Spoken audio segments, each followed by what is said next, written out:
Proposta litúrgica para o terceiro domingo da Quaresma e Dia Internacional da Mulher, oferecida pela Secretaria de Música e Liturgia da IPU e pela Assessoria Nacional de Homens e Mulheres. Liturgia do terceiro domingo da Quaresma, elaborada pelo Reverendo Francisco Benedito Leite, membro do Conselho Coordenador da IPU, com contribuições do Reverendo Daniel do Amaral e do Reverendo Pedro Lízias. Liturgia de celebração do Dia Internacional da Mulher, elaborada pela Reverenda Marta Medeiros, com contribuição da presbítera Raíssa Vieira Brasil e do Reverendo Daniel do Amaral. Além de celebrar o Dia Internacional da Mulher, a liturgia desse terceiro domingo da Quaresma tem um forte apelo à conversão. Esta se concretiza quando apresentamos frutos de amor, paz e justiça. Conversão é um longo processo de renovação, em que devemos nos desfazer de uma porção de coisas para tornar possível em nós a libertação. Devemos tirar as cômodas sandálias que calçamos para pisar com mais segurança os caminhos sagrados do Senhor.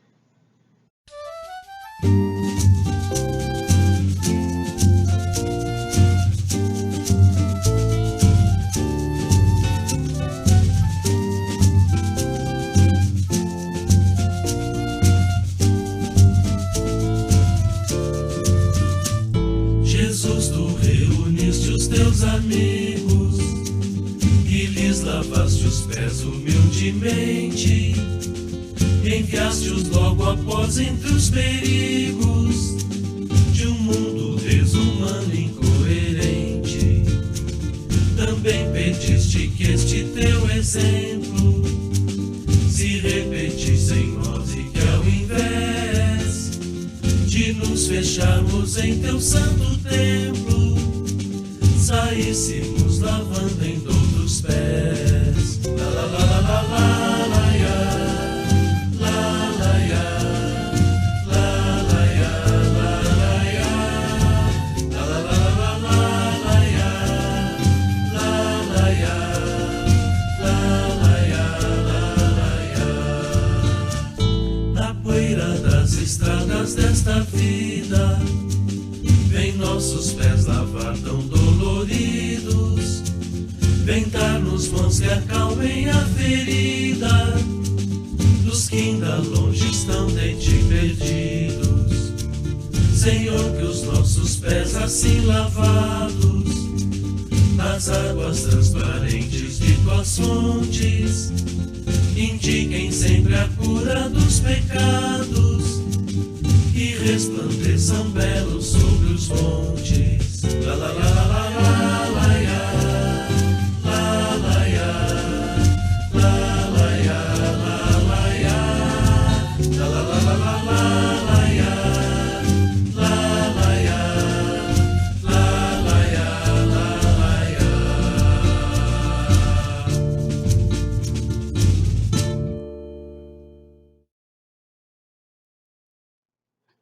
Misericórdia e paz e amor sejam multiplicados aos chamados, santificados em Deus Pai e conservados por Jesus Cristo. Não sei se a vida é curta ou longa demais para nós, mas sei que nada do que vivemos tem sentido se não tocamos o coração das pessoas.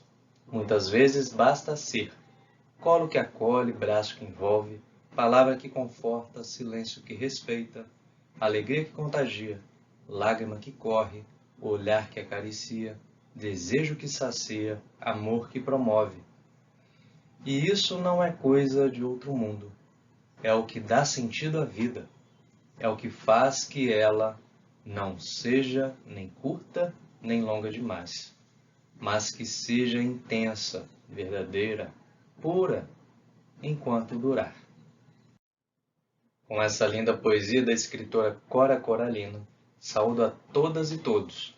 Estamos aqui para celebrar a vida, presente de Deus, que se enche de graça a cada dia, quando tocamos o coração das pessoas, quando ofertamos um colo, emitimos uma palavra carinhosa ou cedemos um abraço. Assim fez Ruth ao permanecer com Noemi. Seu carinho e sua amizade por sua sogra fez toda a diferença, não só para o relacionamento delas, mas como para a vida de todo o povo de Israel. Hoje nos lembramos dessas mulheres, que, como muitas em nossas comunidades, são exemplos de coragem, força e sabedoria.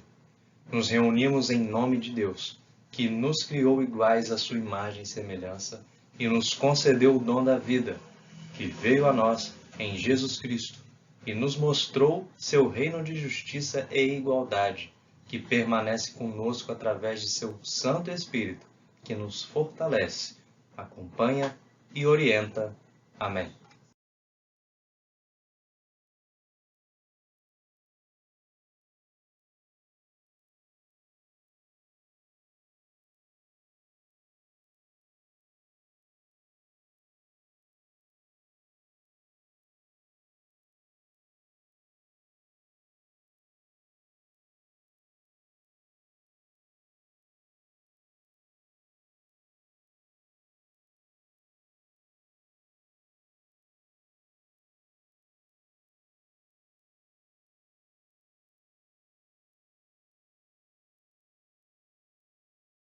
Os céus declaram a glória de Deus e o firmamento anuncia a obra das suas mãos. Um dia faz declaração a outro dia, e uma noite mostra sabedoria a outra noite. Não há linguagem nem fala onde não se ouça sua voz. A sua linha se estende por toda a terra, e as suas palavras até ao fim do mundo.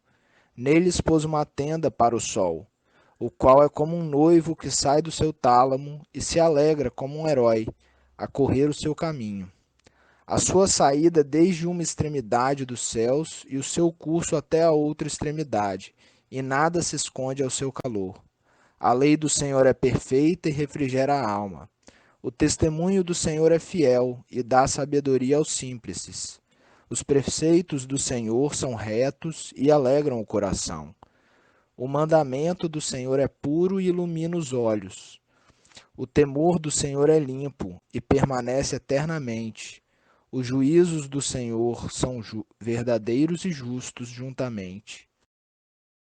Mais desejáveis são do que o ouro, sim, do que muito ouro fino, e mais doces do que o mel e o licor dos favos. Também por eles é admoestado o teu servo, e em os guardar há grande recompensa. Quem pode entender os seus erros? Expurga-me tu dos que me são ocultos. Também da soberba guarda o teu servo, para que se não assenhoreie de mim. Então serei sincero e ficarei limpo de grande transgressão. Sejam agradáveis as palavras da minha boca e a meditação do meu coração perante a tua face, Senhor, rocha minha e redentor meu.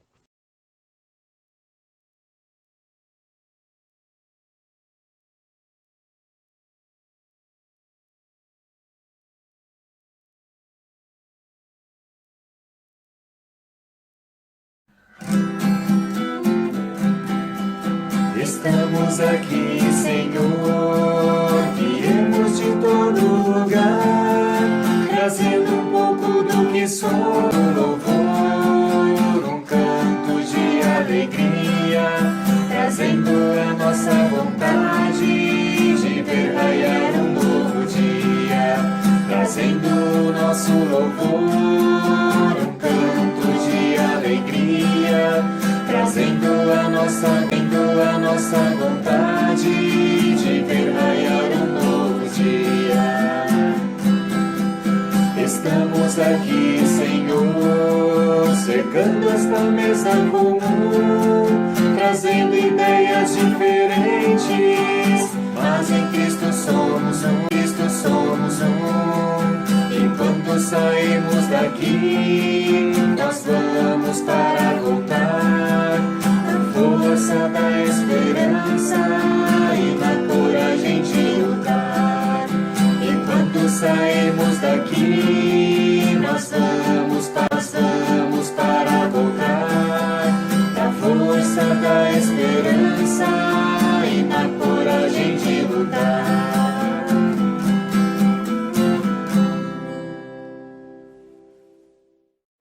E quando saímos daqui, nós vamos para voltar na força da esperança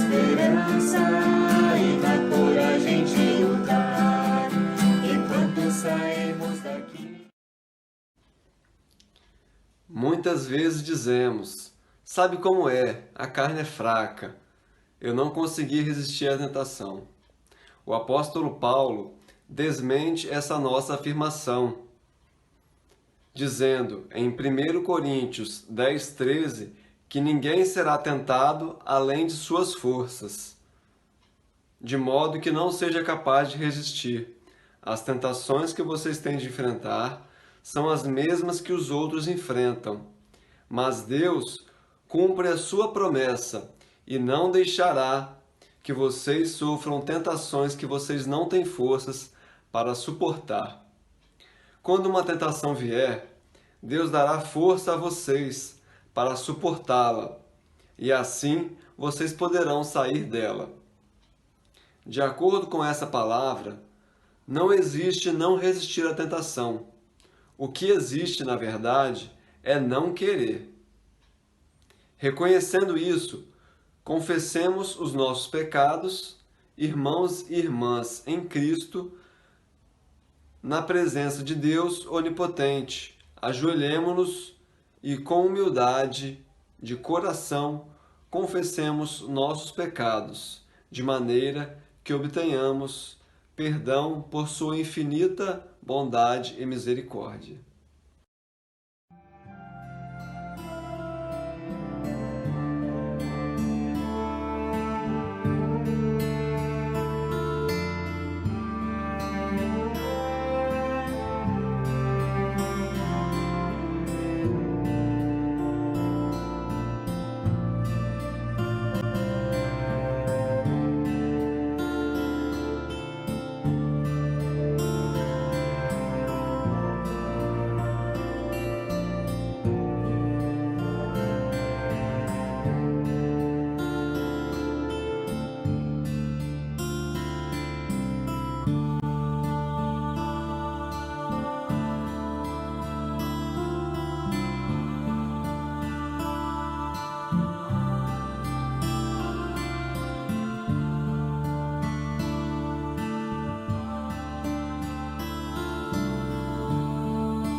Pedimos-te perdão, Senhor, pelos atos de covardia cometidos contra as mulheres.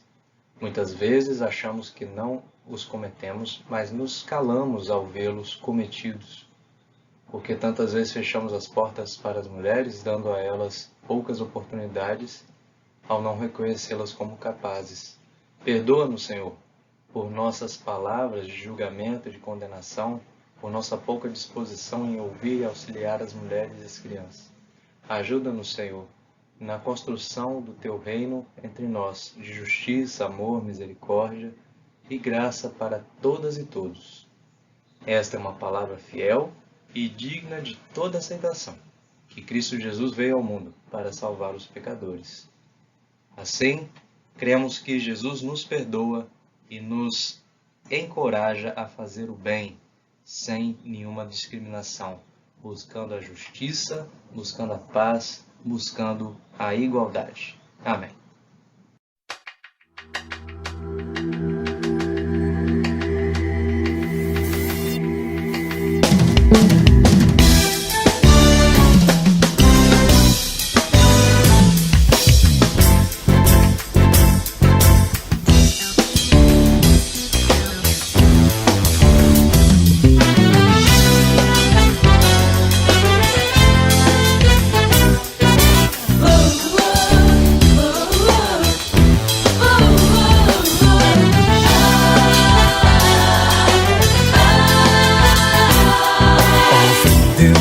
Os povos de todas as nações, erguei-vos e cantai com alegria, fazei soar nos ares a linda melodia, que Jesus Cristo traz libertação.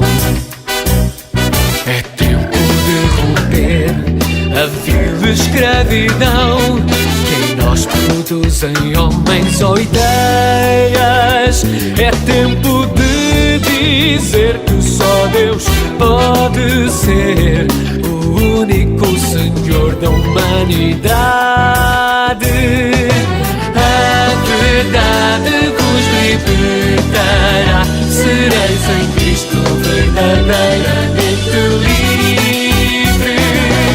Vinde todos, sim, ouvindo já, e celebrai com alegria a vossa libertação.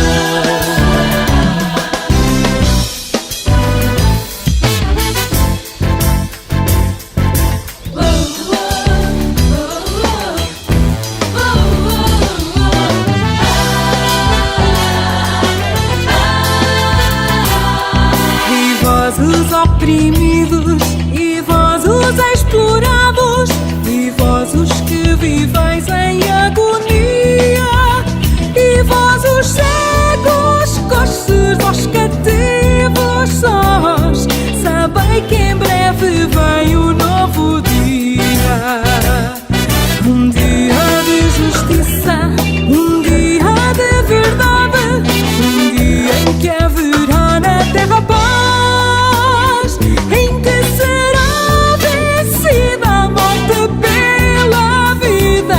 a escravidão enfim acabará.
Deus falou e foi isto o que ele disse. Meu povo, eu, o Senhor, sou o seu Deus. Eu o tirei do Egito, a terra onde você era escravo. Não adore outros deuses, adore somente a mim. Não faça imagens de nenhuma coisa que há lá em cima no céu, ou aqui embaixo na terra, ou nas águas debaixo da terra. Não se ajoelhe diante de ídolos, nem os adore, pois eu, o Senhor, sou o seu Deus, e não tolero outros deuses. Eu castigo aqueles que me odeiam, até os seus bisnetos e trisnetos. Porém, sou bondoso com aqueles que me amam e obedecem aos meus mandamentos, e abençoo os seus descendentes por milhares de gerações. Não use o meu nome sem o respeito que ele merece, pois eu sou o Senhor, o Deus de vocês, e castigo aqueles que desrespeitam o meu nome. Guarde o sábado, que é um dia santo. Faça todo o seu trabalho durante 6 dias da semana, mas o 7º dia da semana é o dia do descanso, dedicado a mim, o Senhor, seu Deus. Não faça nenhum trabalho nesse dia, nem você, nem os seus filhos, nem as suas filhas, nem os seus escravos, nem as suas escravas, nem os seus animais, nem os estrangeiros que vivem na terra de vocês. Em 6 dias eu, o Senhor, fiz o céu, a terra, o mar e tudo o que neles há. Mas no 7º dia descansei. Foi por isso que eu, o Senhor, abençoei o sábado e o separei para ser um dia santo. Respeite o seu pai e a sua mãe, para que você viva muito tempo na terra que estou lhe dando. Não mate, não cometa adultério, não roube, não dê testemunho falso contra ninguém. Não cobice a casa de outro homem. Não cobice a sua mulher, os seus escravos, o seu gado, os seus jumentos ou qualquer outra coisa que seja dele. De fato, a mensagem da morte de Cristo na cruz é loucura para os que estão se perdendo, mas para nós que estamos salvos, é o poder de Deus. Pois as Escrituras Sagradas dizem: destruirei a sabedoria dos sábios e acabarei com o conhecimento dos instruídos. Então, o que poderão dizer os sábios e os instruídos? O que vão dizer os grandes oradores deste mundo? Deus tem mostrado que a sabedoria deste mundo é loucura, pois Deus, na sua sabedoria, não deixou que os seres humanos o conhecessem por meio da sabedoria deles.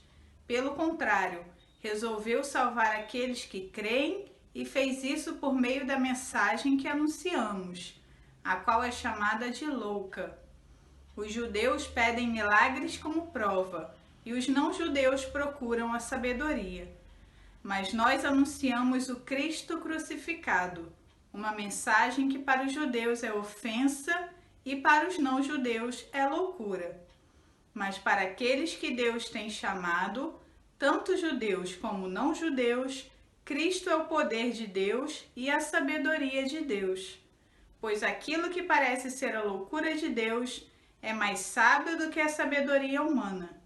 E aquilo que parece ser a fraqueza de Deus é mais forte do que a força humana.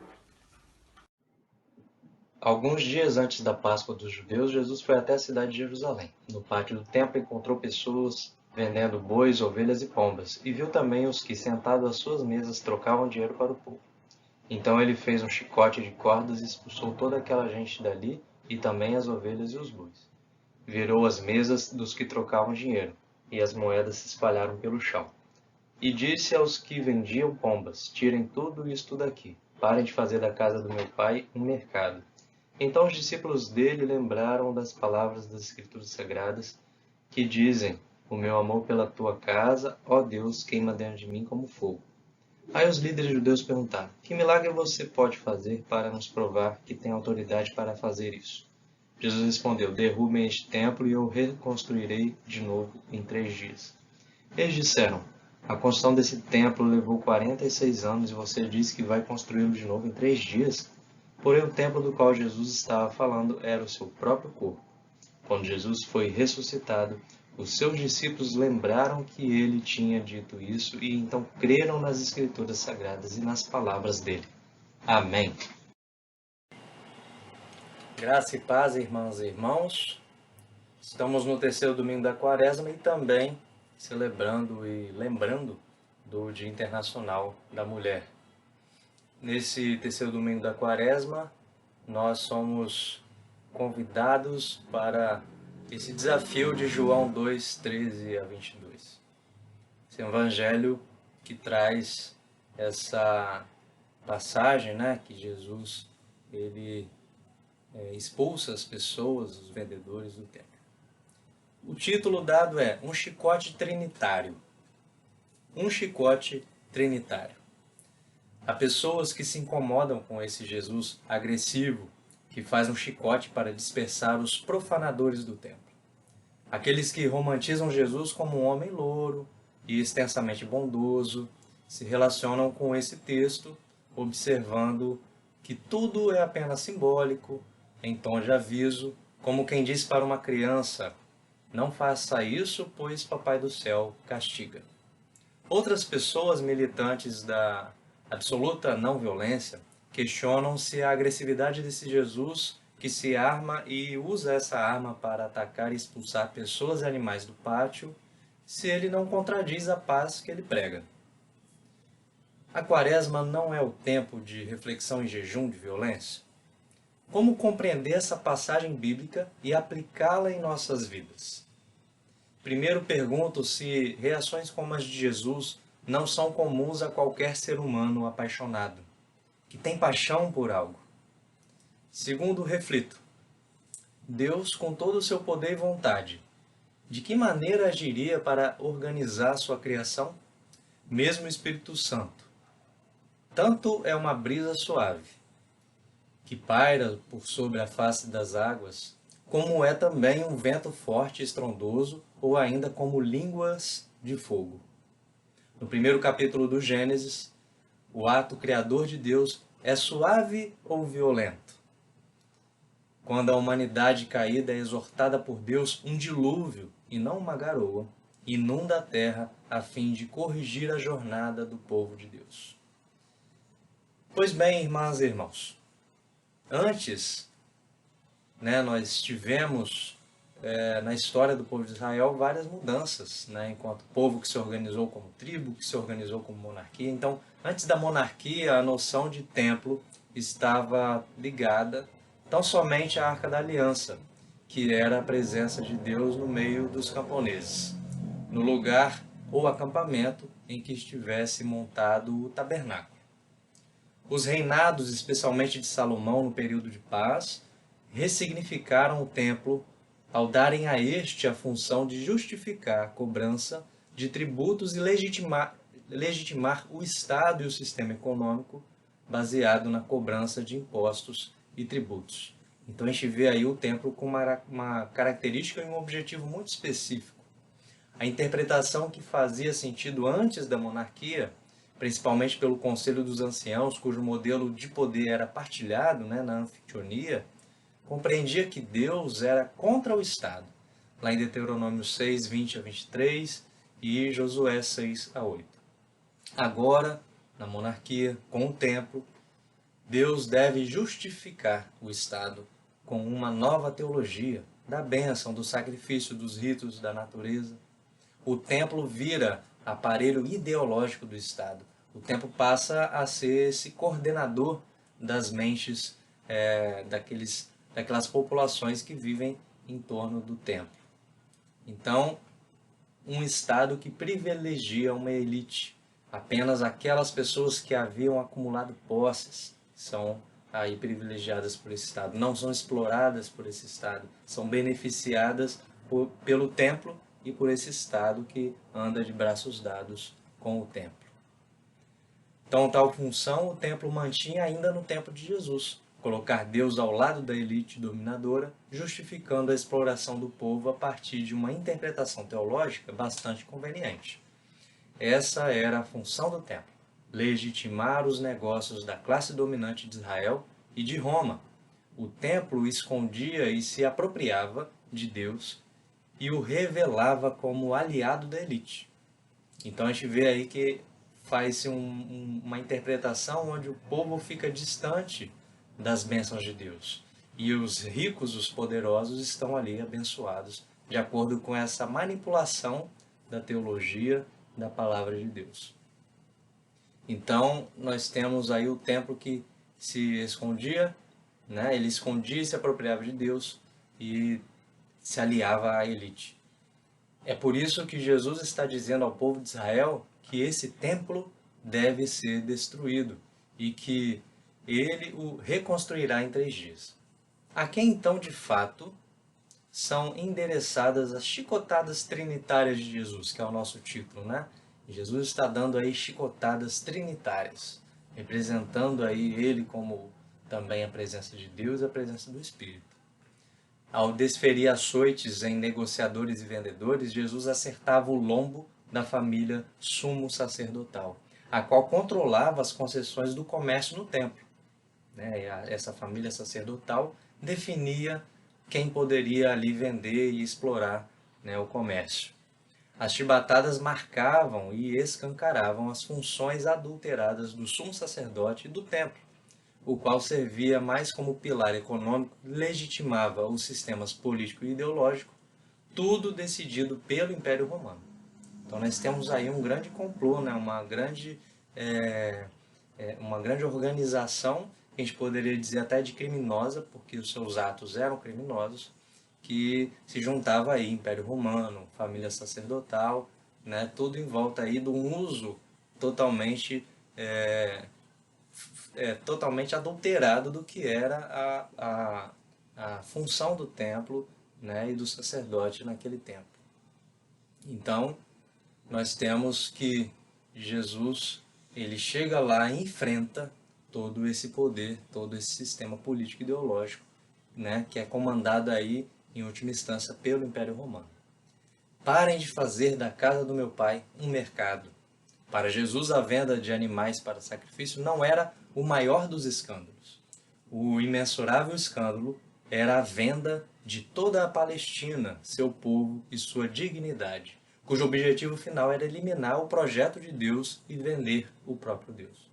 Talvez a gente possa aí perceber que vários grupos religiosos também se apropriam tanto na história passada, quanto na história presente, quanto cotidianamente, essa ideia de vender Deus, de manipular Deus, de ordenar a Deus que cumpra com algo, né? Então, não é algo que a gente nunca tenha visto, né? Então, Jesus está aí enfrentando, né, esse escândalo que é a venda do projeto de Deus, né? Deus prometeu terra, paz, justiça para todas as nações. E aí a gente vê que esses grupos que dominam tudo, exploram o povo, eles estão procurando eliminar esse projeto de Deus e vender o próprio Deus. Concluindo, irmãs e irmãos, se Deus não fosse brasileiro, como muitos acreditam, eu diria que nossa nação está sendo vendida e seu povo abandonado e explorado até a morte. Se nós não fôssemos cristãos e cristãs, eu diria que a nossa religião, o cristianismo, é um pátio onde tem se vendido munições e terras indígenas, e o projeto de soberania de país fraterno é esfacelado por uma elite, cujo único objetivo é ter o Estado nas mãos, massacrando o povo para acumular renda, lucros e controlar, por exemplo, o acesso às vacinas, que nós tanto desejamos. O chicote de Jesus é sinal visível de uma revolução completa. Sinaliza o fim de todo e qualquer tipo de corrupção. Se diante do Dia Internacional da Mulher esta comunidade não ataca a sociedade feminicida, o sistema econômico, político, social, ideológico e religioso, certamente está legitimando, está de acordo com essas práticas demoníacas. A sua prática pessoal ataca hoje esses escândalos procurando mudá-los ou os legitima. Então a pergunta que você precisa fazer a você mesmo, procurar responder: a sua prática pessoal ataca hoje esses escândalos procurando mudá-los ou os legitima, ou você concorda com eles? Nós somos templo, somos corpo, comunidade. Como compreender esse evangelho que ordena a destruição do templo e aplicá-lo em nossas vidas? Que essa pergunta seja respondida com o auxílio do Espírito de Deus que habita em nós. Amém.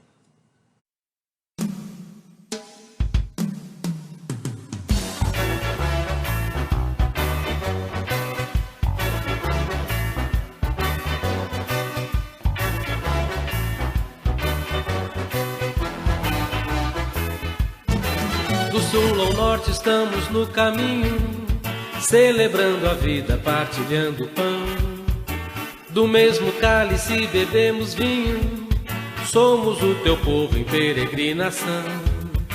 Na caminhada nossa voz ecoa, denunciando a morte e a escravidão. Anunciamos nessa terra boa, que tu renovas toda a criação. Igreja, a gente vive com paixão. Igreja é o povo de Deus em missão. Igreja em nova evangelização, é o povo de Deus repartindo o pão.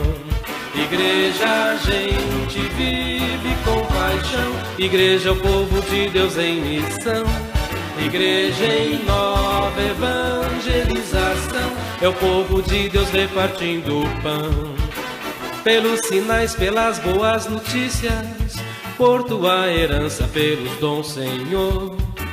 Pelos bons frutos e pelas primícias, graças te rendemos, Cristo Salvador. Há muito o que fazer neste país, não basta acreditar na tradição. Jesus ensina a gente a ser feliz. Igreja, a gente vive em comunhão.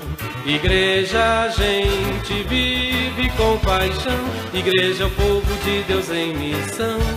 Igreja em nova evangelização, é o povo de Deus repartindo o pão. Igreja, a gente vive com paixão. Igreja é o povo de Deus em missão. Igreja em nova evangelização, é o povo de Deus repartindo o pão.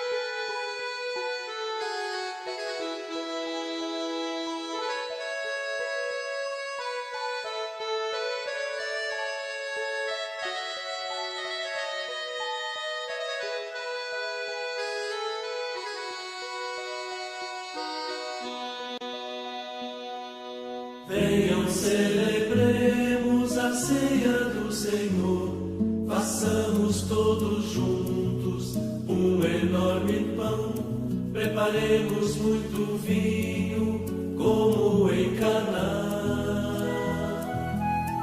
Que as mulheres não se esqueçam do sal, e os homens tragam o fermento. Que venham muitos convidados, cegos, surdos, coxos, presos, pobres.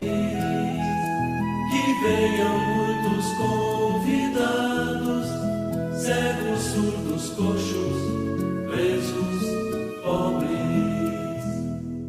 Prontos, sigamos a receita do Senhor, batamos todos juntos a massa com as mãos e vejamos com alegria como cresce o pão. Que as mulheres não se esqueçam do sal, e os homens tragam o fermento. Que venham muitos convidados, cegos, surdos, coxos, presos, pobres. Que venham muitos convidados, cegos, surdos, coxos, presos, pobres. Porque hoje celebramos o encontro com Jesus. Hoje renovamos nosso compromisso com o reino. Ninguém ficará com fome, ninguém ficará com fome, ninguém ficará com fome,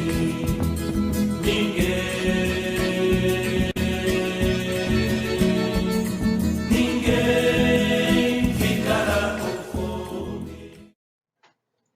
Recebemos um convite do Senhor Jesus. Experimentemos nos sentar à mesa com o Senhor enquanto acompanhamos a leitura de Marcos 14, 22 a 26. Enquanto estavam comendo, Jesus pegou o pão e deu graças a Deus. Depois partiu o pão e o deu aos discípulos, dizendo: peguem, isto é o meu corpo. Em seguida pegou o cálice de vinho e agradeceu a Deus. Depois passou o cálice aos discípulos e todos beberam do vinho.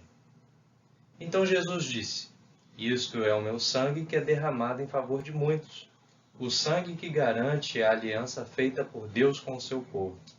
Eu afirmo a vocês que isto é verdade. Nunca mais beberei deste vinho até o dia em que beber com vocês um vinho novo no reino de Deus. Então eles cantaram canções de louvor e foram para o Monte das Oliveiras. Amém. Agora nós vamos cear juntas, tomando do pão e do vinho.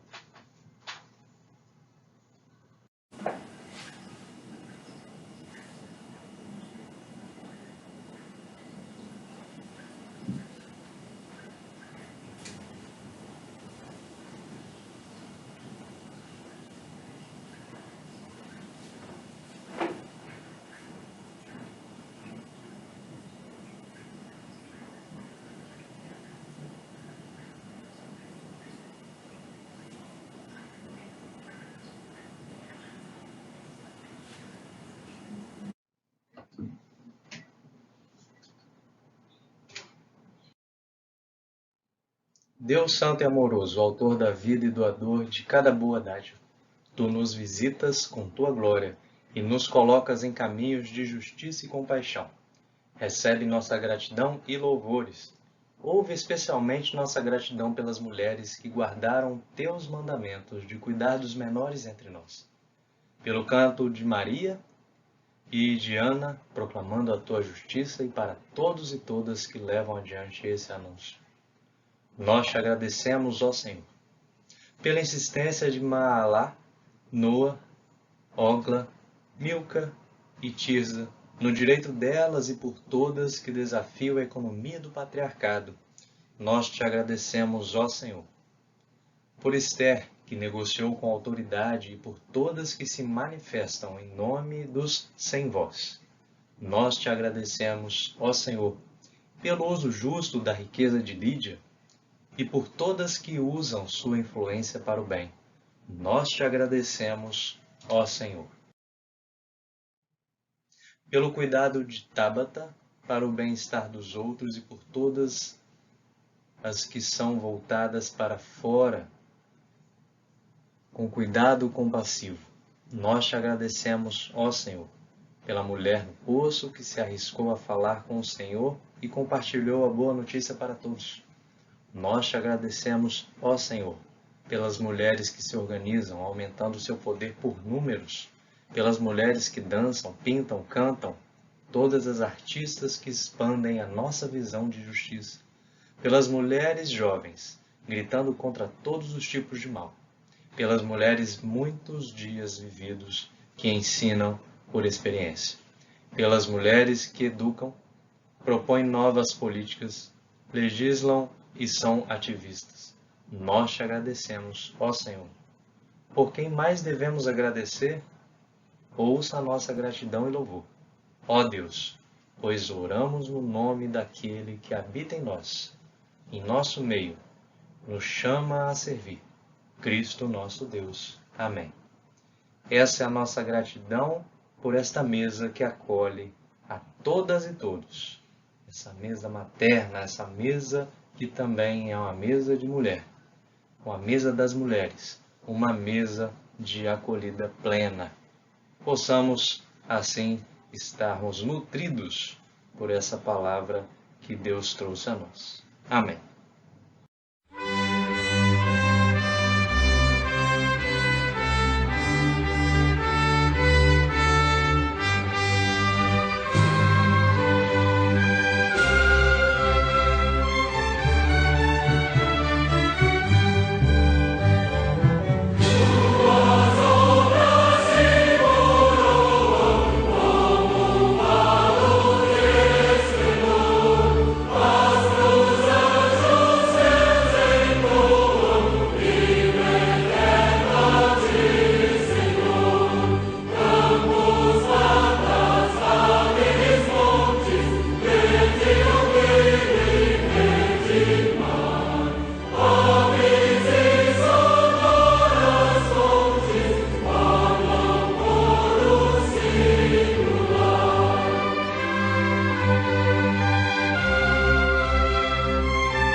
Recebei a bênção.